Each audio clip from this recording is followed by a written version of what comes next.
El trabajo y la economía son la mejor lotería. Saludos, apreciados estudiantes.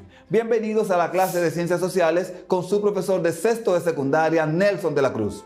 Una vez más nos encontramos a través de las diferentes plataformas a distancia, las cuales nos acercan para mantenernos enfocados en nuestro proceso de aprendizaje.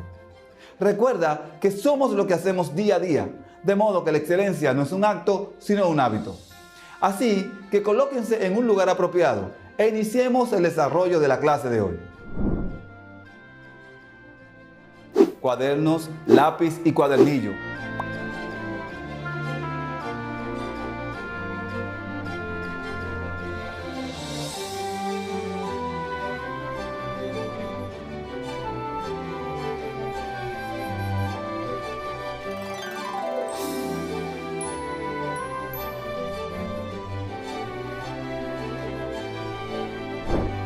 Hemos visto en diversas clases el concepto de impuesto y hemos tocado de manera rápida muchos conceptos sobre este. Pero en la clase de hoy dedicaremos toda nuestra atención a los impuestos, a la deuda externa y de cómo nos afecta en nuestra vida. El impuesto es un tributo o carga que las personas están obligadas a pagar a alguna organización sin que exista una contraprestación directa. Esto es, sin que se le entregue o asegure un beneficio directo por su pago. Pero entonces, ¿qué son los impuestos? Los impuestos son un pago sin contraprestación, pero generalmente esperamos algún beneficio indirecto. En la mayoría de los países modernos, los ciudadanos pagan impuestos al gobierno con el fin de financiar sus actividades, programas de ayuda y otros servicios. Elementos principales de los impuestos. Los principales elementos que nos ayudarán a entender qué son los impuestos son: hecho imponible, la situación o actividad que motiva la obligación tributaria. Sujeto pasivo, la persona u organización que enfrenta la obligación. Base imponible, el monto sobre el que se aplica el impuesto. Tipo de gravamen, se trata de la proporción que se aplica a la base imponible para calcular el monto a pagar. Cuota tributaria, es la cantidad que se debe pagar. Tipos de impuestos. Los tipos de impuestos son: impuestos según base. Impuestos indirectos. Son aquellos que se aplican a bienes y servicios y por tanto afectan indirectamente a las personas. El más conocido es el impuesto al valor añadido. Impuestos directos. Son aquellos que se gravan directamente a las personas o empresas. Por ejemplo, impuestos a la renta, a las utilidades, a las sociedades, a las sucesiones y donaciones e impuestos al patrimonio. Presta atención al siguiente video, donde se explica visualmente estos términos. Algunos ejemplos serían el IVA, el impuesto sobre transmisiones patrimoniales o los impuestos especiales sobre bebidas alcohólicas. Los impuestos también los podemos dividir en proporcionales, regresivos y progresivos. En los impuestos proporcionales, la cuota a pagar se calcula a través de un porcentaje fijo, como por ejemplo el IVA. En los regresivos, a mayor ganancia o renta, menor es el porcentaje de impuestos que se debe pagar. Y en los impuestos progresivos, a mayor ganancia, mayor es el porcentaje que se debe pagar. Un ejemplo sería el impuesto sobre la renta. Impuestos según relación tasa-base. Progresivos. A mayor base, mayor será el impuesto aplicable. Así, por ejemplo, mientras mayor sea la renta de una familia, mayor será la cantidad que deba pagar. Proporcionales. Todos los contribuyentes pagan la misma proporción de su base. Por ejemplo, se aplica un 10% de impuesto independientemente del monto de utilidades de la empresa. Regresivos. Los contribuyentes que tienen una menor base terminan pagando una mayor cantidad. Por ejemplo, cuando las personas más pobres terminan pagando más impuestos que los más ricos. Principios fundamentales del impuesto. Generalmente, los gobiernos buscan que los impuestos sean aplicados de manera más justa posible. Principios fundamentales del impuesto. Generalmente, los gobiernos buscan que los impuestos sean aplicados de la manera más justa posible. Para lograrlo, se aplican dos principios fundamentales: la equidad horizontal y la equidad vertical. La equidad horizontal sostiene que los contribuyentes que tienen las mismas características deberían ser tratados de igual forma. La equidad vertical indica que las personas que se encuentran en circunstancias distintas deben ser tratadas de forma distinta siguiendo algún criterio de justicia. Los impuestos son tributos obligatorios que las personas y las empresas en la República Dominicana deben pagar a una entidad gubernamental, como la DGII, y a través de ellos el Estado obtiene los recursos suficientes para llevar a cabo la administración, prestación de servicios públicos y realizar las infraestructuras necesarias. La Dirección General de Impuestos Internos define el término impuesto en su portal de la manera siguiente. Los impuestos son obligaciones unilaterales dispuestas por una ley, cuyo cumplimiento no origina una retribución directa a favor del contribuyente por parte del Estado, sino que mediante acciones del mismo recae de una forma u otra en beneficio general.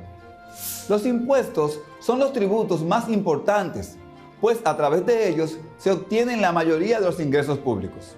Los principales impuestos en República Dominicana y que se pagan a través de la Dirección General de Impuestos Internos son los siguientes: ITEVIS, Impuesto sobre la Renta, Impuesto Selectivo al Consumo, Impuesto Sucesiones y Donaciones, Impuesto al Patrimonio Inmobiliario, Impuestos a Vehículos de Motor.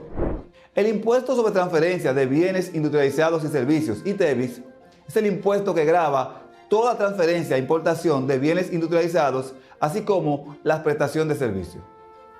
El Código Tributario, en la Ley 1192, es que establece el ITEVIS, y la Ley 253-12, Ley para el Fortalecimiento de la Capacidad Recaudadora del Estado para la Sostenibilidad Fiscal y el Desarrollo Sostenible, establece que este impuesto se pagará con una tasa del 16% del impuesto a las transferencias de bienes industrializados y servicios ITEVIS, para los bienes derivados de lácteos o grasas animales o vegetales comestibles, derivados de azúcares, de cacao y chocolate, según se cita en el cuadro del párrafo 2 del artículo 23, mientras que el 18% es para el resto de los demás productos.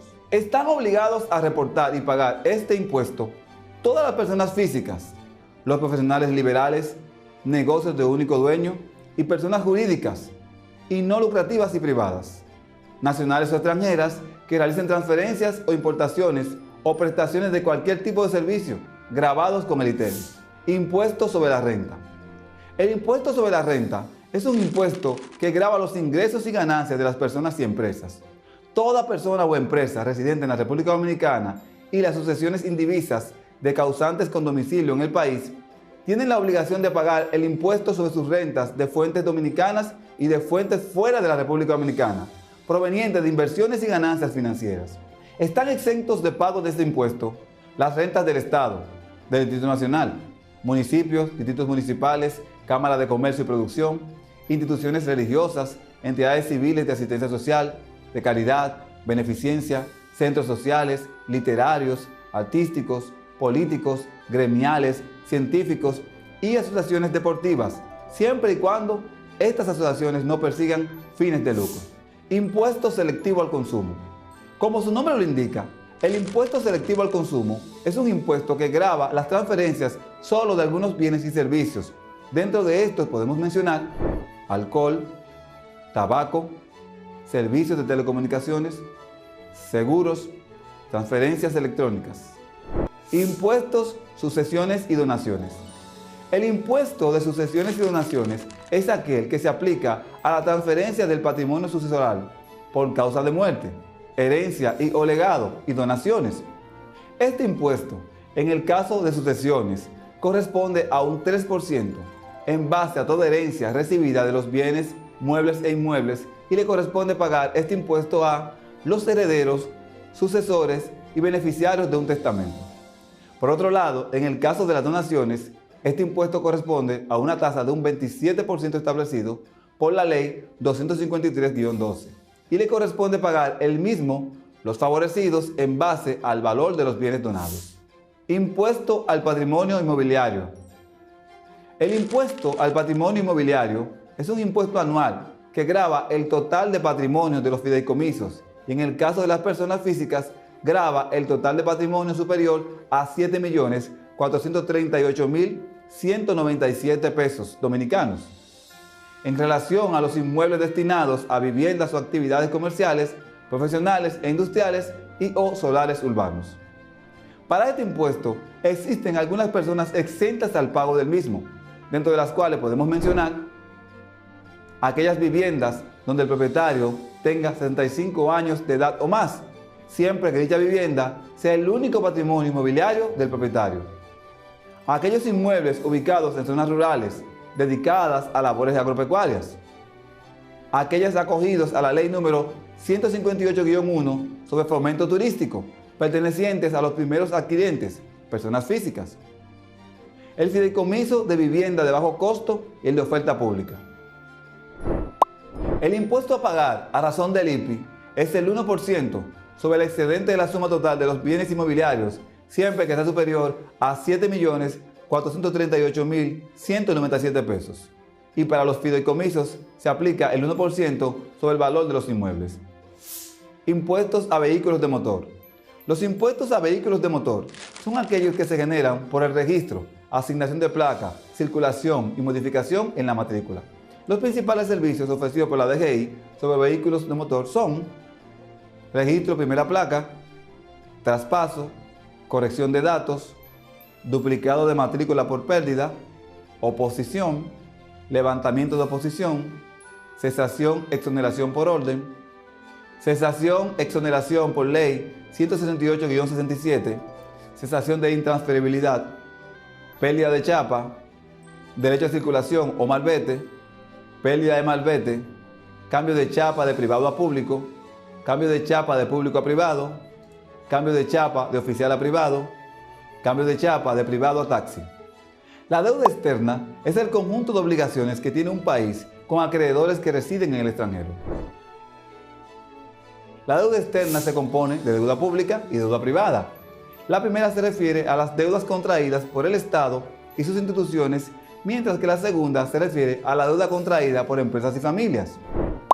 Los acreedores en el extranjero, en tanto pueden ser bancos, gobiernos de otros países u organismos internacionales que entregan financiamiento como el Fondo Monetario Internacional, FMI, o el Banco Interamericano de Desarrollo, el BID. Origen y efecto de la deuda externa. Existen varias razones que pueden explicar el endeudamiento externo de un país. Entre estas razones encontramos inversiones en infraestructura o maquinaria, la necesidad de contar con fondos para hacer inversiones en infraestructuras o maquinarias para el desarrollo productivo. Por ejemplo, los países se pueden endeudar para construir carreteras, puentes y túneles, para reducir los costos de transporte de las empresas y así fomentar el crecimiento. Catástrofes naturales, por ejemplo, huracanes, terremotos o incendios forestales que obligan al país a reconstruir una parte importante de su territorio. Mala administración. Puede darse una mala administración de entidades públicas y privadas que han despilfarrado recursos en actividades no rentables. Los efectos de la deuda externa dependen de las razones que la justifican. De esta forma, si el endeudamiento fue utilizado para inversión, tendrá un efecto positivo, ya que permitirá alcanzar un mayor desarrollo futuro, el que habría sido imposible sin poder contar con los recursos rápidamente. Por el contrario, cuando el endeudamiento se explica por una mala administración, los efectos pueden ser desastrosos. Esto ya que se tendrá que pagar la deuda contraída con más intereses, aunque no se haya generado nuevas fuentes de ingreso. Esto ya que se tendrá que pagar la deuda contraída más intereses, aunque no se haya generado nuevas fuentes de ingreso. Clasificación de la deuda externa. La deuda externa puede clasificarse de acuerdo a diversos criterios. A continuación veremos algunos de ellos. Según instrumento de deuda, la deuda puede clasificarse de acuerdo al tipo de instrumento utilizado: bonos, préstamos, crédito comercial, entre otros. De acuerdo al plazo, a corto o a largo plazo. Por tipo de moneda, nacional, extranjera, generalmente en dólares. Por tipo de interés, tasa fija o variable. Por ejemplo, la crisis de la deuda externa de los años 80. Un ejemplo de un endeudamiento externo con graves consecuencias para los ciudadanos fue el endeudamiento de los países latinoamericanos durante los años 70 y 80. La historia comienza cerca del año 1973, en donde el precio del petróleo casi se cuadruplicó, por lo que los países exportadores de este producto comenzaron a tener enormes ganancias. Los países en desarrollo, especialmente los de América Latina, vieron en esta abundancia de recursos externos la posibilidad de adquirir préstamos a una tasa de interés muy baja y se endeudaron con grandes sumas de dinero. No obstante, este dinero no fue utilizado para inversión, sino para aplicar políticas expansivas sin un retorno justificado. La crisis se desató a partir del año 1979, cuando la Reserva Federal de Estados Unidos decide aumentar las tasas de interés para evitar la escalada de inflación. Las mayores tasas de interés y la apreciación del dólar llevaron a un aumento significativo del valor de la deuda de los países en desarrollo. Muchas de esas naciones no contaban con los recursos para poder pagar su deuda. En algunos casos, todos sus recursos se destinaban a pagar intereses. En el año 1982, México declara que no puede seguir pagando su deuda y el temor se expandió. Así, se negó la renovación de créditos y muchos países quedaron en una situación financiera precaria. Al 28 de febrero del año 2021, el saldo de la deuda externa e interna del sector público no financiero totalizó 47.193.9 millones de dólares, representando el 56.5% del Producto Interno Bruto estimado.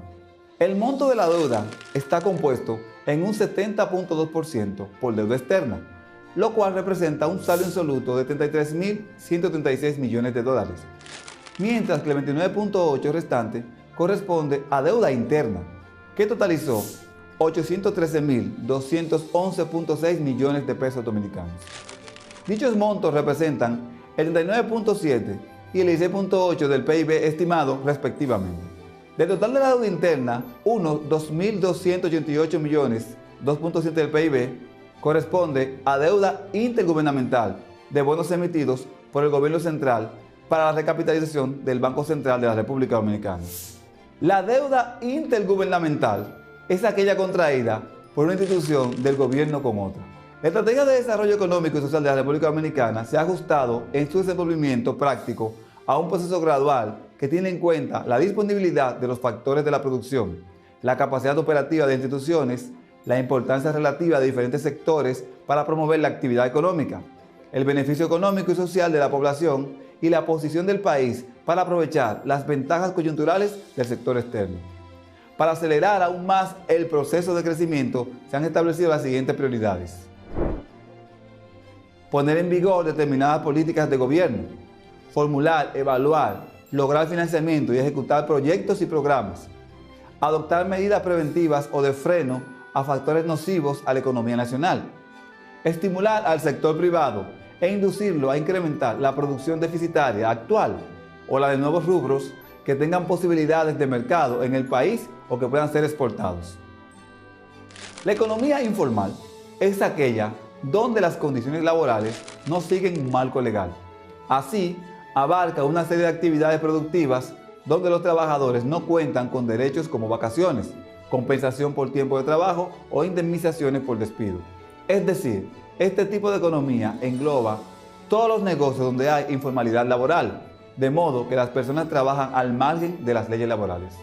Un aspecto importante de la economía informal es que, a diferencia de la formal, no paga los impuestos correspondientes. Por esta razón, muchos negocios prefieren mantenerse en la informalidad y reducir sus costes. La informalidad suele estar muy relacionada con bajos niveles de productividad, escasa formación jurídica, empresarios que desconocen las leyes y con poca inversión en tecnología. Igualmente, suele relacionarse a la pobreza y a la marginalidad, pero esto no necesariamente es así. Puede ser, por ejemplo, que un negocio perfectamente formal, el empleador decida ocultar las horas extras que elaboran sus trabajadores para no pagarle ese tiempo adicional. Dichas horas no reconocidas forman parte de la economía informal. Otro aspecto a tomar en cuenta es que en esta economía pueden generarse relaciones laborales muy desiguales. Como mencionamos en el párrafo anterior, las horas extras pueden ser no reconocidas. Asimismo, pueden darse despidos injustificados o arbitrarios e incluso incumplimientos en el pago de los salarios. Diferencia entre economía informal y economía sumergida. La economía informal es una parte de la economía sumergida. Esta última abarca, en general, todo el dinero negro de un mercado o país, es decir, aquellas transacciones que no son declaradas ante las autoridades. La economía sumergida engloba tanto la economía ilegal, que es aquella explícitamente prohibida, como aquellas actividades que, aún siendo permitidas, no son declaradas, y a esto último se le conoce como economía informal. Es decir, el comercio de drogas ilegales es parte de la economía sumergida, pero no de la economía informal. Ejemplos de economía informal. Algunos ejemplos de ocupaciones que pueden estar dentro de esta economía son trabajadores independientes. Algunas personas, por ejemplo, pueden dictar clases particulares a domicilio, pero no declaran dicha actividad. Empleados domésticos. Su trabajo en muchos países no cuenta con un marco legal que defina, por ejemplo, sus beneficios y las horas de trabajo. Ambulantes.